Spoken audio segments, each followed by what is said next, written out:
చనిపోయిన వాళ్ళు తిరిగొచ్చి వాళ్ళ చావుకు కారణమైన వాళ్ళని చంపుతున్నారనుకోండి, మనం ఏమనుకుంటాం? ఆ చనిపోయిన వాళ్ళు వాళ్ళ చావుకి కారణమైన వాళ్ళని చంపడం కరెక్టే అనుకుంటాం. కానీ ఆ చంపడం వాళ్ళ చావుకి కారణమైన వాళ్ళనే కాకుండా ఆ చనిపోయిన ప్లేస్ ఏదైతే ఉందో అక్కడికి ఒక పర్టికులర్ టైం, అంటే ఎప్పుడైతే వాళ్ళు చనిపోయారో ఆ టైంకి ఆ చనిపోయిన ప్లేస్కి వచ్చిన వాళ్ళందరినీ చంపుతుంటే దాన్ని ఏమంటాం? అక్కడ దెయ్యం ఉంది, ఆ దెయ్యం అక్కడికి వెళ్ళిన వాళ్ళందరినీ చంపేస్తుంది అంటాం. అలాగే ఒక ఊర్లో ఇదే స్టోరీ జరుగుతుంది. అదే టెకే టెకే అనే స్టోరీ. ఈ స్టోరీ ఒక జపనీస్ అర్బన్ లెజెండ్కి సంబంధించింది.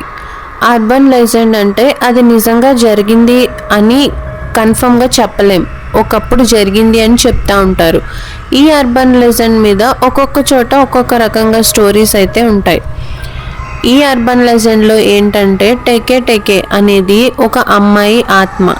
ఈ అమ్మాయి బ్రతుకున్నప్పుడు తనతో పాటు ఉన్న తన ఫ్రెండ్స్ తనని ఎంతగానో బాధ పెట్టేవాళ్ళు. అలా బాధ పెడుతూ తనను ఒకరోజు చంపేశారు. అలా తనను చంపిన తర్వాత ఆ అమ్మాయి ఆత్మ మళ్ళీ తిరిగి వచ్చి తనని ఎవరైతే చంపేశారో వాళ్ళ మీద పగ తీర్చుకుంది.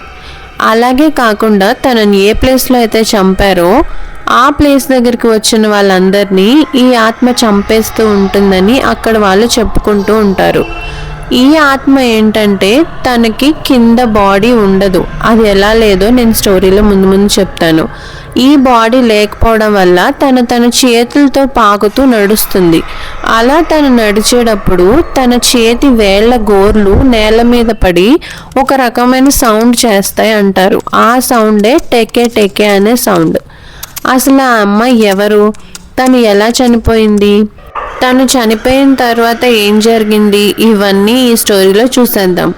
అలాగే కొంతమంది చెప్తారు ఈ టెకే టెకే స్టోరీ విన్న తర్వాత టెకే టెకే స్టోరీ విన్న వాళ్ళ కల్లోకి వస్తుందంట.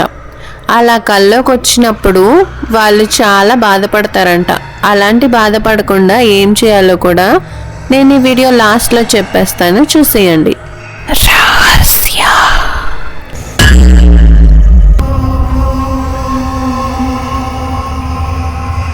కొంతమంది ఉంటారు ఎదుటి వాళ్ళని బాధ పెట్టి ఆ బాధలో వాళ్ళు సంతోషాన్ని పొందుతూ ఉంటారు. ఇలా బయటే కాదు, కొన్ని చోట్ల స్కూల్స్లో ఇంకా కాలేజెస్లో కూడా చేస్తూ ఉంటారు. బుల్లియింగ్ అంటారు కదా. అలా చేస్తూ వాళ్ళు ఏడుస్తుంటే వీళ్ళు సంతోషపడతారు. అదేం రాక్షసానందము. కానీ ఇలాగే ఒక స్కూల్లో ఒక అమ్మాయిని ఏడిపించారు. ఎంతలా అంటే వాళ్ళే ఆ అమ్మాయిని తోసి చంపేసేంత వరకు. కానీ చనిపోయిన తర్వాత చనిపోయిన అమ్మాయి ఊరికే ఉంటుందా? పగ తీర్చుకోవడానికి వస్తుంది కదా. అదే ఈ టెకే టెకే అనే స్టోరీ. కషిమా అప్పుడే తను 10th కంప్లీట్ చేసుకొని హైయర్ స్టడీస్ కోసం ఏ కాలేజ్లో జాయిన్ అవ్వాలని చూస్తుంది. కషిమా వాళ్ళు కొంచెం పేద ఫ్యామిలీ. అందుకే అని కషిమా వాళ్ళ అమ్మ నాన్న ఏం చేశారంటే కషిమా వాళ్ళ చిన్నాన్న ఉన్న ఊర్లో ఒక మంచి కాలేజ్ ఉంది, ఆ కాలేజ్లో జాయిన్ చేద్దాం అనుకున్నారు. కషిమా వాళ్ళ అమ్మ నాన్న పేదవాళ్ళు కదా, వాళ్ళకున్న మనీ అంతా కషిమా కాలేజ్ ఫీజుకే ఖర్చు పెట్టేశారు. ఇంకా తన మెయింటెనెన్స్ మొత్తం వాళ్ళ చిన్నాన్న వాళ్ళ ఫ్యామిలీ మీదే పడింది. ఇది కషిమా వాళ్ళ పిన్నికి అస్సలు నచ్చేది కాదు. ఉండడానికైతే చోటిచ్చింది కానీ కషిమాని తను ఎప్పుడు బాధ పెడుతూ ఉండేది. నీ వల్లే మాకు ఖర్చులన్నీ పెరిగిపోయి నీకు తిండి పెట్టడానికే మా డబ్బులన్నీ సరిపోతున్నాయని కషిమానైతే ఎప్పుడు తిడుతూ ఉండేది. కానీ కషిమా ఈ మాటలు వాళ్ళ అమ్మ నాన్నకి చెప్పలేదు. ఇప్పటికే వాళ్ళు చాలా ఖర్చు చేసేసారు. నేను ఇక్కడ ఉండట్లేదంటే నేను ఏ హాస్టల్లోనో పెట్టడానికి ఇంకా డబ్బులు ఖర్చు పెట్టాల్సి వస్తుంది. వాళ్ళు కనీసం తిండి తినడానికి కూడా వాళ్ళ దగ్గర డబ్బులు ఉండవని కషిమా ఆలోచించి వాళ్ళ పిన్ని తనని ఎంత బాధ పెడుతున్నా ఆ బాధ అంతా తనే భరించుకుంటూ చదువుకుంటూ ఉంది. కషిమా వాళ్ళ చిన్నానికి ఒక కూతురు కూడా ఉంది. తను కూడా కషిమా ఏజే. వాళ్ళిద్దరూ ఒకే స్కూల్కి వెళ్తూ ఉండేవాళ్ళు. కషిమా వాళ్ళ పిన్నికి కషిమా అంటే ఇష్టం లేదు కాబట్టి ఆబ్వియస్గా వాళ్ళ చెల్లికి కూడా తనంటే నచ్చేది కాదు. తను కూడా ఎప్పుడు తనని తిడుతూ ఉండేది. అసలు వచ్చి అన్ని రోజులైనా కూడా కషిమా వాళ్ళ చెల్లి యూనో అయితే ఇప్పటి వరకు కషిమాతో ఒక్కసారి కూడా మంచిగా మాట్లాడలేదు. ఒకే కాలేజ్కి వెళ్తున్నారని చెప్పాను కదా, తననైతే కాలేజ్లో నేనెవరో తెలియనట్టు ఉండు, నీకు నాకు రిలేషన్ ఉందని కాలేజ్లో చెప్పావంటే ఇంటికి వచ్చిన తర్వాత నేను అమ్మతో చెప్పి నిన్ను కొట్టిస్తాను అని ఇలా భయపెడుతూ ఉండేది. కషిమా కూడా ప్రాబ్లమ్స్ లేకుండా ఉండి చదువుకొని వెళ్ళిపోతే అయిపోతుంది కదా అని వాళ్ళు చెప్పినట్టే వినేది. యూనో అయితే ఇంట్లో ఎలా అయితే చిరాకు పడుతూ ఉండేదో కాలేజ్లో అయితే దానికి డబల్గా ఉండేది. యూనో వాళ్ళ కాలేజ్లో కొంచెం పేరున్న అమ్మాయి. తనకి ఒక ఫ్రెండ్స్ గ్రూప్ కూడా ఉంది. ఆ ఫ్రెండ్స్ గ్రూప్ అంత మంచి వాళ్ళైతే కాదు. వాళ్ళు ఎప్పుడు కొంచెం ఎవరైనా తేలిగ్గా దొరుకుతారా, వాళ్ళని ఏడిపించి వాళ్ళు ఏడుస్తుంటే వాళ్ళని చూసి నవ్వుదామా అనుకునే టైపు. అలాగే యూనో ఎలాగైతే ఇంట్లో ఉందో కాలేజ్లో అయితే తను తెలియనట్టే ఉండడమే కాకుండా ఎవరో కొత్త వాళ్ళని ఏడిపించినట్టు ఏడిపిస్తూ ఉండేది. కషిమా ఇవన్నీ భరించుకుంటూ చదువుకుంటూ ఉండేది. అలా కొన్ని రోజులకి యూనో కషిమాని హింసించడం ఇంకా ఎక్కువైపోయింది. యూనోకి ఏంటంటే వాళ్ళ ఫ్రెండ్స్కి తెలుసు కషిమా తన రిలేటివే అని, కానీ మిగతా వాళ్ళకి తెలీదు. ఇలా యూనో తనని ఏడిపిస్తూ ఉంటే కషిమాని అందరూ గొప్పగా చూస్తున్నారు అని తను అనుకునేది. ఇలా బాధ పెడుతూ ఉంటే చివరికి ఒక రోజు కషిమా అయితే అందరి ముందు అరిచేసింది, నేను నీ అక్కనే కదా, నన్ను ఎందుకెలా ఏడిపిస్తున్నావు అని.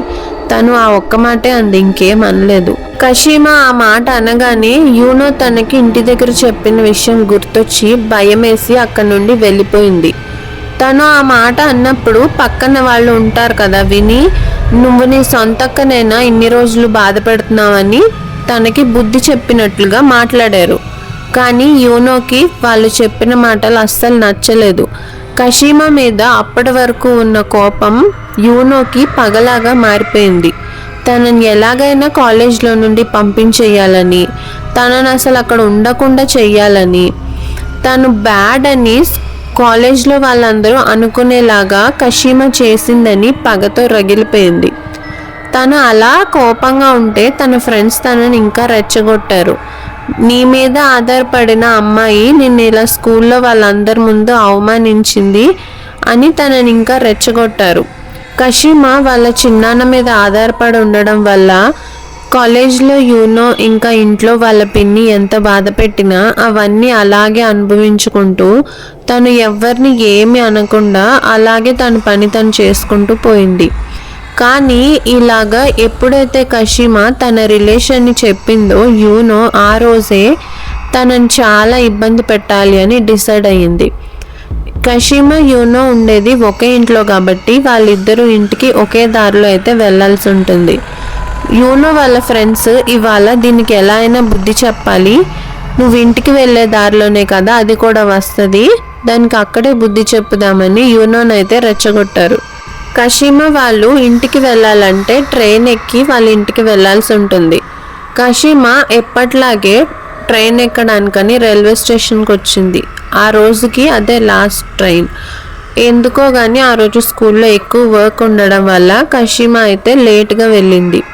యూనో కూడా తను ఎప్పుడు వెళ్తుందా అని అప్పటి వరకు వెయిట్ చేసి తను వెళ్ళే వరకు ఉండి వెళ్ళింది. కానీ ఆ రోజైతే కషిమాని రైల్వే స్టేషన్లో పెట్టి బాగా యూనో తిట్టింది. కాసేపు అయిన తర్వాత తన ఫ్రెండ్స్ అందరూ కలిసి కషిమాని కొట్టడం మొదలుపెట్టారు. కషిమా ఆ దెబ్బలు తట్టుకోలేక వాళ్ళతో ప్రతిఘటించడం స్టార్ట్ చేసేసరికి యూనో అహం ఇంకా దెబ్బతిని తనని ఇలా కాదని చెప్పి ట్రైన్ వస్తుంటే ట్రైన్ పట్టాల మీదకి తోసేసింది. యూనో కావాలని తొయ్యలేదు, కానీ తన కోపం వల్ల అలా తోసే టైంకి ట్రైన్ అయితే వచ్చింది. కషిమా రైలు పట్టాల మీద పడిన వెంటనే ట్రైన్ అయితే కషిమా మీద నుండి వెళ్ళిపోయింది. అలా వెళ్ళినప్పుడు ట్రైన్ కషిమా నడుం దగ్గర నుండి వెళ్ళింది. ట్రైన్ వెళ్ళిన కాసేపటికి కూడా కషిమా అయితే ప్రాణాలతోనే ఉంది. తను అలా ప్రాణాలతో పోరాడుతుంటే యూనో ఇంకా తన ఫ్రెండ్స్ అక్కడ నించొని నవ్వుతున్నారు కానీ తనకైతే సాయం చేయడానికి ఏమాత్రం వాళ్ళు ట్రై చేయలేదు. తను అలాగే ప్రాణాలతో పోరాడి చనిపోయింది. కానీ కొంచెం సేపటికే కషిమా ఆత్మలాగా పైకైతే వచ్చింది. అలా పైకొచ్చిన కషిమా రూపం అయితే ఎప్పట్లాగా లేదు, చాలా భయంకరంగా ఉంది. ఇంకా తను ఎక్కడైతే ట్రైన్ కింద పడి తన బాడీ 2 భాగాలుగా విడిపోయిందో అలా ఉన్న తన కాళ్ళ భాగం అయితే కషిమా ఆత్మకి లేదు. తనకి తన పై బాడీ ఒక్కటే ఉంది. అలా పైకొచ్చిన కషిమాని చూసి యూనో ఇంకా తన ఫ్రెండ్స్ అయితే చాలా భయపడ్డారు.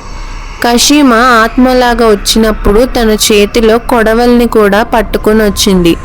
తనని ఎలా అయితే దయ లేకుండా యూనో ట్రైన్ కిందకి తోసి చంపేసి తన బాడీ 2 ముక్కలు అయిపోయేలాగా చేసిందో అలాగే కషిమా తన చేతిలో ఉన్న కొడవలతో యూనో బాడీని అయితే నరికేసింది. కషిమా యూనోని అలా చంపడం చూసిన తన ఫ్రెండ్స్ అక్కడి నుండి పారిపోతుంటే కషిమా తన సగం బాడీతోనే వాళ్ళని తరమడం స్టార్ట్ చేసింది.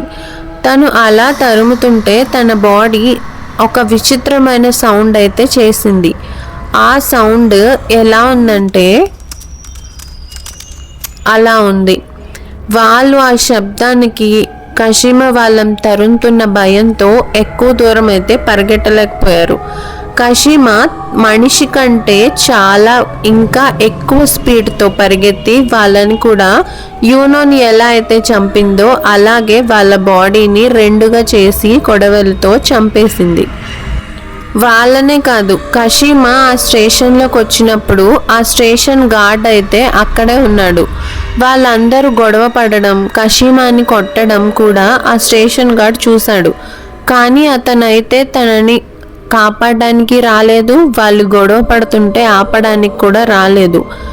ఇలా తను చనిపోయినప్పుడు తను పడ్డ బాధని, తను ఏ తప్పు లేకుండా తను చనిపోవాల్సి వచ్చింది అనే కోపం కషిమాని ఒక ఆత్మలాగా, ఒక భయంకరమైన ఆత్మలాగా చేసింది. తను ఎప్పుడు పగ తీరని ఆత్మలాగే ఆ ట్రాక్ చుట్టూరు తిరుగుతూ ఉంటుంది. తను చనిపోవడం కళ్ళారా చూసి తనకి కనీసం సాయం కూడా చేయడానికి ముందుకు రాని ఆ గార్డ్ని కూడా కషిమా అయితే తను ఎలా అయితే చనిపోయిందో అలాగే చంపేసింది. అక్కడ లోకల్స్ ఏమనుకుంటారంటే ఆ టైంలో ఒక దయనీయమైన స్థితిలో చనిపోయిన కషిమా ఎప్పుడైతే కషిమా చనిపోయిందో ఆ టైంలో అక్కడికి వచ్చిన వాళ్ళందరినీ చంపేస్తుంది కషిమా ఆత్మ అని చెప్తా ఉంటారు. కానీ ఇంకొంతమంది ఏం చెప్తారంటే కషిమా లాగా ఎవరైతే బాధపడ్డారో వాళ్ళ బాధకి కారణమైన వాళ్ళు కనుక ఆ స్టేషన్కి వస్తే వాళ్ళని మాత్రమే చంపుతుంది అంటారు. అంటే బుల్లింగ్ చేసిన వాళ్ళు ఉంటారు కదా, వాళ్ళు అక్కడికి వస్తే గనక కషిమా చంపుతుంది అని కొంతమంది అంటూ ఉంటారు. ఇది ఎంతవరకు నిజమో ఎవరికీ తెలీదు. కానీ చాలామంది చెప్పుకునే చాలా రకాలైన స్టోరీస్ ఉన్నాయి టెకేలో. అందులో నాకు నచ్చిన స్టోరీ ఇది. అండ్ ఇలా టెకే స్టోరీ విన్న తర్వాత తను ఆత్మలాగా వస్తుంది కలలోకి. అప్పుడు ఏం చేయాలో చెప్తాను అన్నాను కదా. ఏంటంటే తను కల్లోకి వచ్చినప్పుడు కొన్ని క్వశ్చన్స్ అయితే అడుగుతుందంట. కషిమా చనిపోయిన తర్వాత తన ఆత్మ పేరు టెకే కదా, టెకే అని పిలుద్దాం. ఈ టెకే కల్లోకి వచ్చినప్పుడు కొన్ని క్వశ్చన్స్ అడుగుతుందంట.